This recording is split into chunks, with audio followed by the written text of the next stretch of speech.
और इस देश में सामाजिक परिवर्तन एवं आर्थिक मुक्ति आंदोलन की महानायिका आदरणीय बहन कुमारी मायावती जी के दीर्घ जीवन की कामना करता हूं। और आज बहुजन समाज पार्टी विधानसभा क्षेत्र टांडा के सेक्टर अनुसार आजमपुर में एक दिवसीय संगठन की समीक्षा एवं कैडर कैंप की अध्यक्षता कर रहे माननीय अध्यक्ष जी हमेशा जिंदा रहते हैं, तो विचार जिंदा रहता, विचारधारा कभी मरती नहीं है। तमाम महापुरुषों ने, माननीय रामकृपाल जी ने तमाम महापुरुषों का नाम बताया। लगभग 120 महापुरुष मानवर कांसी राम साहब बताते थे। 120 महापुरुषों ने जन्म लेकर के अपने अपने क्षेत्र में तमाम काम किया है, समाज को जगाने के लिए विचार दिया है। एक महापुरुष उसमें थे हरचंद ठाकुर, गुरचंद ठाकुर, नाई बिरादरी के थे। 250 साल पहले वो पैदा हुए थे। उन्होंने कहा था, ये जाति राजा नहीं, ते जाति ताजा नहीं। जिस समाज में राजा नहीं होते वो समाज ताजा नहीं होता। ये जाति दल नहीं, वो जाति बल नहीं। जिस समाज का दल नहीं होता उस समाज में बल भी नहीं होता। ये जाति बल नहीं, उनकी समस्या का कोई हल नहीं। वो हर तरीके से निरुपाय होता, कमजोर होता, लाचार होता। ये हमारे महापुरुष ने कहा। कब कहा? 250 साल पहले कहा। समाज हमारा बहुजन समाज बनाने के लिए परम पूज्य बाबा साहब डॉक्टर अम्बेडकर जी ने बड़ा संघर्ष किया। बाबा साहब बहुत पढ़े लिखे थे। किसी की एक बेहतर जीवन के लिए उसकी एक योग्यता की जरूरत पड़ती है, एक डिग्री की जरूरत पड़ती है, आदमी का जीवन सफल हो जाता। एक डिग्री बीटीसी या बीएड कर लिया, पीएचडी कर लिया तो मास्टर बन गया, उसका जीवन पार हो गया। एक इंजीनियरिंग की डिग्री कर ले लिया, वो इंजीनियर बन गया, उसका जीवन पार हो गया। एक एलएलबी की डिग्री लिया, वो एक वकील बन गया, उसका जीवन पार हो गया। एक मेडिकल की डिग्री ले लिया तो आदमी का जीवन पार हो जाता। और ऐसी डिग्रियां बाबा साहब डॉक्टर अम्बेडकर के पास कई खांची डिग्री थी, बहुत डिग्री थी। बाबा साहब को एक राजा थे, कुर्मी बिरादरी के थे, शायद मुझे लगता आगे बढ़ गया होगा, तो खूब दिखा रहे हैं। तो वैसे बाबा साहब को वजीफा मिला तो बाबा साहब को कोलंबिया विश्वविद्यालय में पढ़ने का मौका मिला, जो अमेरिका में है। कोलंबिया विश्वविद्यालय में बाबा साहब शिक्षा ग्रहण किए, लेकिन वजीफा देते वक्त एक शर्त थी कि पढ़ लिख करके आप आएंगे तो हमारे यहाँ रियासत में नौकरी करना पड़ेगा। पढ़ लिख करके जब बाबा साहब डॉक्टर अम्बेडकर जी 1917 में आए तो रियासत के यहाँ नौकरी करना पड़े। वहां नौकरी करने गए बड़ौदा में। आप जानते हैं कि अम्बेडकर नगर का डीएम कौन आएगा, ट्रांसफर अगर हो जाए तो कौन डीएम आएगा? डीएम साहब आएंगे तो 2 दिन के बाद, लेकिन वो कौन बिरादरी के हैं ये बात आज ही आ जाएगी, तुरंत पहुंचेगी। तो सामान बाहर, कहा कि क्यों मेरा सामान फेंके? उसने कहा आप अछूत हो और अछूतों को हम अपने होटल को दे नहीं सकते। अगर हम आपको अपने होटल में रुकाएंगे तो हमारा होटल अपवित्र हो जाएगा, तो हमारे होटल में कोई दूसरा नहीं आएगा। तो इस बात को ध्यान में रख करके बाबा साहब डॉक्टर अम्बेडकर जी ने राजा से निवेदन किया। राजा का प्रोग्राम था मैसूर जाने का, इसलिए वो बात वहीं रुक गई और बाबा साहब अपना सामान लेकर के तमाम जगह पे घूमते रहे। कहीं पर उनको रात रुकने के लिए ठिकाना नहीं मिला तो बाबा साहब अपना सामान उठा करके गायकवाड़ के पार्क में जाकर के एक पीपल के पेड़ के नीचे बैठ करके रात बिताए। बाबा साहब डॉक्टर अम्बेडकर जी ने कहा कि जब इधर ध्यान दीजिए, उधर क्या है, सूरज की रोशनी लगेगी, चौना आएगा, यह ताका। तो बाबा साहब रात में पेड़ के नीचे बैठ करके रोए। उन्होंने कहा जब इस देश में अंबेडकर जैसे पढ़े लिखे विद्वान के साथ इतना दुर्व्यवहार हो रहा, तो जो लोग हमारे लोग गांव देहात शहरों में रहते हैं, पढ़े लिखे नहीं हैं, उनके साथ कितना बड़ा दुर्व्यवहार हो रहा होगा, यह सोच करके मेरा कलेजा फटा जा रहा है। अब मैं नौकरी नहीं करूंगा, बल्कि जिनका हक हुक्मरान थे आज गुलाम बन गए, लाचार बन गए, पशुओं के तरीके से जीवन यापन करने के लिए मजबूर कर दिया गया है। मैं उस समाज को इस देश का हुक्मरान बना दूंगा। अगर हुक्मरान नहीं बना पाया तो कनपटी पर गोली मारकर आत्महत्या कर लूंगा। ये बाबा साहब डॉक्टर अम्बेडकर का संकल्प था और इसी एक संकल्प ने इस देश में करोड़ों डॉक्टर, मास्टर, इंजीनियर, लेखपाल, कानूनगो, अधिकारी, कर्मचारी, IAS, IPS, नेता या अभिनेता, MP, MLA जो दलित और बैकवर्ड में बने हैं, वो किसी देवी देवता के बदौलत नहीं बने हैं, अकेले बाबा साहब डॉक्टर अम्बेडकर के संघर्ष के बदौलत बने। दाना खाक में मिलकर गुले गुलजार होता है।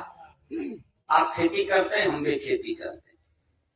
खेत जोत करके उसमें अनाज बिखेरते हैं और अगर आप उसकी रखवाली करें तो आप देखेंगे कि एक तरफ से वही दाना सड़ता है और दूसरी तरफ से उसी में से एक अंकुर निकलता।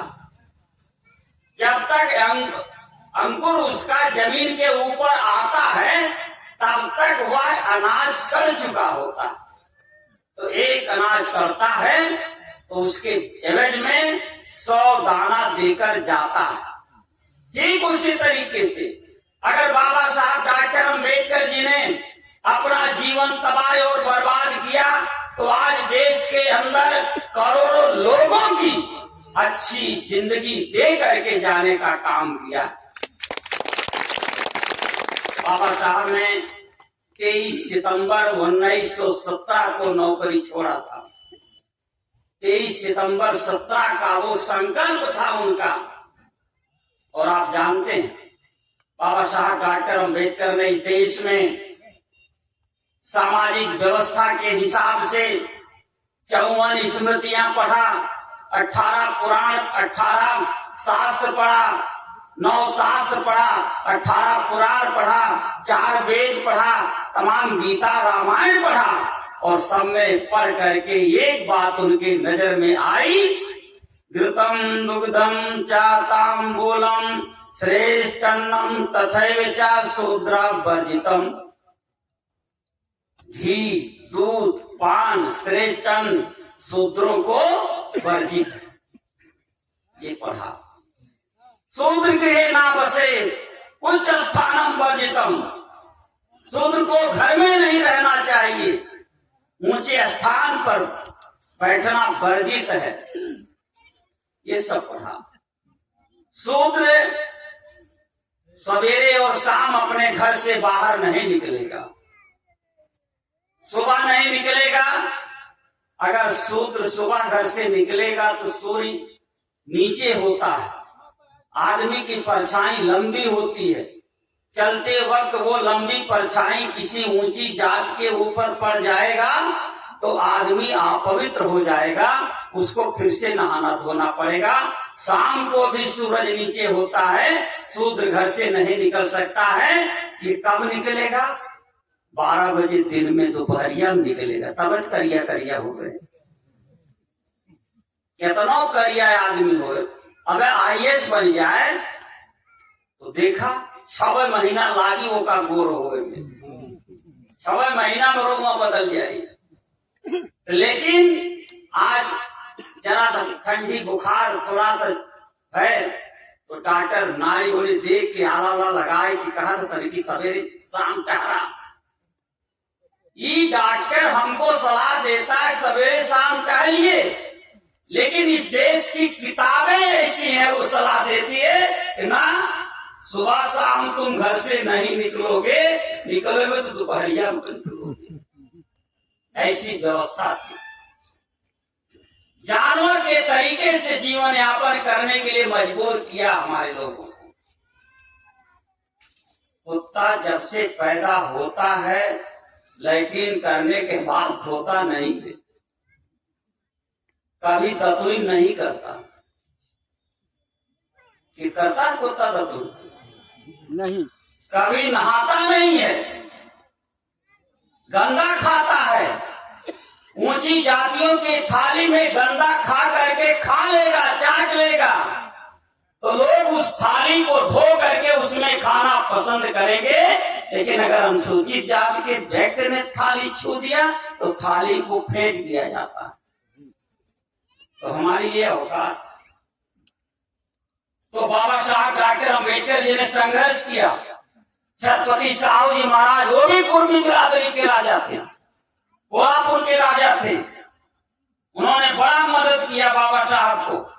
बाबा साहब की जितनी पत्रिकाएं छपती थी उन पत्रिकाओं को छापने के लिए अपने आर्थिक रूप से सहयोग दिया। एक बार साहू जी महाराज मुंबई बाबा साहब से मिलने गए। नगर जिला आपके पड़ोस का संत कबीर नगर जिला बनाया, गुरु रविदास जी के नाम पर भदोही में जिला बना दिया। कुर्मी समाज के सम्राट आरक्षण के जनक छत्रपति साहू जी महाराज जी के नाम पर अमेठी सुल्तानपुर को जिला बनाया। महामाया के नाम पर जिला बना दिया कानपुर देहात को। माता रमाबाई के नाम पर जिला बना दिया हाथरस को। साहू जी महात्मा फूले के नाम पर जिला बना दिया अमरोहा को। मानवर कांसीराम साहब के नाम पर जिला बना दिया कासगंज में। संभल को भीमनगर बना दिया, हापुड़ को पंचशील नगर बना दिया। ऐसे जिला बनाया। लखनऊ में मेडिकल कॉलेज को विश्वविद्यालय बनाया और विश्वविद्यालय को छत्रपति साहू जी महाराज जी के नाम पर बनाने का काम किया। 1919 में छत्रपति साहू जी महाराज कानपुर आए थे। 1919 में आए थे। कुर्मी क्षत्रिय महासम्मेलन की अध्यक्षता किया था। मानवर कांसीराम साहब ने उनके सम्मान में कानपुर में छत्रपति साहू जी महाराज विश्वविद्यालय बनवाया। लेकिन समाजवादी पार्टी की सरकार बनते ही आप हमको सूचना दे देते, हम आपसे मिलने कोल्हापुर चले जाते। साहू जी महाराज ने कहा इस देश में बहुत राजा बनेंगे, लेकिन डॉक्टर अम्बेडकर जैसा महाराजा नहीं बनेगा, इसलिए साहू जी महाराज मिलने आया। आर्थिक रूप से सहयोग किया था साहू जी महाराज ने।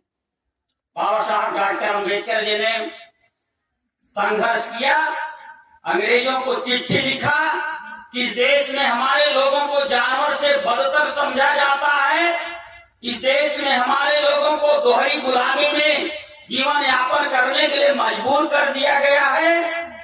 तो अंग्रेज ने एक कमेटी बना करके भेजा। वो कमेटी का नाम Lord lithium Simon committee, Simon commission है। इतिहास में आप लोगों ने पढ़ा होगा। 1927 में वो कमेटी बन करके भारत में आई थी। सर छोटू राम ने कमेटी का स्वागत किया था। SD चौरसिया वकील साहब लखनऊ वाले ने स्वागत किया था। बाबा साहब डॉक्टर अम्बेडकर ने स्वागत किया था। लेकिन कांग्रेस ने विरोध किया था। कांग्रेस ने विरोध किया था। और आप जानते हैं वो कमेटी इस देश के शूद्रों की जांच करने के लिए आई थी। जो लोग बाबा साहब की बात को माने उनकी सूची बन गई। उनकी एक सूची बनी। जो मैदानी इलाके में रहने वाले लोग थे वो सूची बनी तो वो अनुसूचित जात कहलाए। जो जंगल, नदी, नाले, पहाड़ पर रहने वाले लोग थे उनकी दूसरी सूची बनी तो अनुसूचित जनजात कहलाए। लेकिन उस समय हमारे कुछ भाइयों ने साइमन कमीशन का विरोध किया। बाबा साहब doctor Ambedkar, sir Chhotu Ram, SD Chaurasia की बात को नहीं माना। उनकी सूची नहीं बन पाई। जो 1927 में जिन लोगों ने बाबा साहब डॉक्टर अंबेडकर की बात को नहीं माना वो पिछड़ गए। पिछड़ने के नाते से उनको पिछड़ी जात कहा जाता है। पिछड़ी जात क्यों कहा गया? वो 1927 में साइमन के सामने अपनी बात को नहीं रखे, इसलिए वो पिछड़ी जात हो गए। उनकी सूची नहीं बन पाई। और अनुसूचित जात जनजाति को इस देश में अंग्रेजों के जमाने में 1930 से ही सुविधा मिलना शुरू हो गई। अंग्रेजों के जमाने से सुविधाएं मिल रही और पिछड़ी जात को वही सुविधा 1990 से मिलना शुरू हुआ। जब मंडल कमीशन लागू हुआ तब तो पिछड़ी जात अनुसूचित जात से हक अधिकार के मामले में 60 साल पीछे।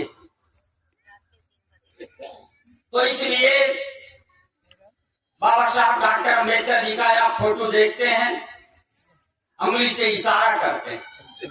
वो कहते हैं capture the temple of power, सत्ता के मंदिर पर कब्जा करो, पार्लियामेंट पर कब्जा करो, विधानसभाओं में कब्जा करो, सत्ता के मंदिर पर कब्जा करो। बाबा साहब ने कहा सत्ता के मंदिर पर कब्जा करो, बाबा लोगों ने कहा मंदिर पर कब्जा करो। और बाबा लोगों की बात इतनी प्रचारित हो गई कि लोग बाबा साहब की बात को भूल गए। तो लोगों के दिमाग में आया कि मंदिर पे कब्जा करना चाहिए। मंदिर पर कब्जा करने के चक्कर में पूरी लाइन मंदिर की तरफ ले लौटा, मंदिर की तरफ। तो उससे क्या हुआ? जब इनकी लाइन मंदिर की तरफ लग गई तो मंदिर वाला बाबा निकल करके विधानसभा में चला गया। गया कि नहीं गया? इससे ये सिद्ध होता है अगर वह मंदिरिया में कुछ होता तो बाबा वो मंदिर नहीं छोड़ता। लेकिन हमारे लोग मंदिर पर कब्जा करने के चक्कर में आ गए तो सत्ता के मंदिर में चला गया। तो हमें आपको अपना दिशा बदलनी पड़ेगी और उधर की लाइन के बजाय सत्ता के मंदिर की तरफ जाना पड़ेगा। और जब आपकी लाइन सत्ता के मंदिर की तरफ जाने लगेगी तो वह मंदिर के बाबा निकलकर अपने मंदिर में जाकर के बैठेगा, जाए वही घंटा बजाओ। तो बाबा साहब डॉक्टर अंबेडकर जी ने जो कहा था उसे हमें करना होगा, क्योंकि सत्ता के मंदिर से ही सब कुछ होता है। बाबा साहब डॉक्टर अंबेडकर जी ने भारत का संविधान बनाया, वोट देने का अधिकार दिया। पहले वोट देने का अधिकार नहीं था। जो टैक्स देते थे जमीन का, जमींदार लोग थे जो टैक्स देते थे उनको वोट देने का अधिकार था। बाबा साहब डॉक्टर अंबेडकर जी क्योंकि वो कसम खाए थे 1917 में कि हमें समाज को हुक्मरान बनाना है, तो इसलिए उन्होंने कहा कि हमें इसको हुक्मरान बनाना है और इसमें राजा हमको बनाना। राजा रानी के पेट से पैदा होता। उस जमाने में ऐसा था, रानी ने जिसे पैदा कर दिया वही राजकुमार बन गया, और राजा के मरने के बाद उसी राजकुमार का राज तिलक हो गया तो वो राजा बन गया, और उसने जो बोला वही कानून हो गया। एक तो नियम ये था राजा बनने का। बाबा साहब ने कहा, देखा बहुजन समाज में कोई राजा नहीं, कोई रानी नहीं, तो जब राजा रानी है ही नहीं किए तो राजा नहीं बनेगा। तब बाबा साहब डॉक्टर अम्बेडकर ने सोचा कि हमारो खेल नहीं तो बिगड़े खेल।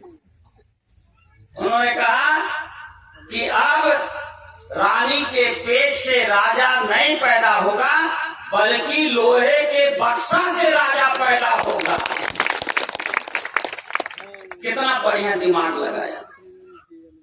रानी के पेट से राजा नहीं पैदा होगा, बच्चा पैदा होगा, लेकिन वो चाहे राजा भैया नाम लिख लें, चाहे कच्चा भैया, बच्चा भैया, छोटका भैया, दोनों नाम भैले, लेकिन वो देश और समाज के लिए राजा नहीं होगा।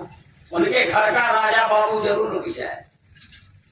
तो इसीलिए मेरे साथियों, बाबा साहब डॉक्टर अम्बेडकर ने भारत का संविधान लिखा 1 मैन 1 वोट 1 वोट 1 वैल्यू। हर आदमी को एक वोट देने का अधिकार होगा, सबके वोट का एक महत्व होगा। राजनीतिक समानता दे दिया। 26 नवंबर सन 1949 को संविधान निर्मात्री सभा के अंतिम अधिवेशन में बाबा साहब डॉक्टर अम्बेडकर ने कहा था कि हमने 1 मैन 1 वोट 1 वोट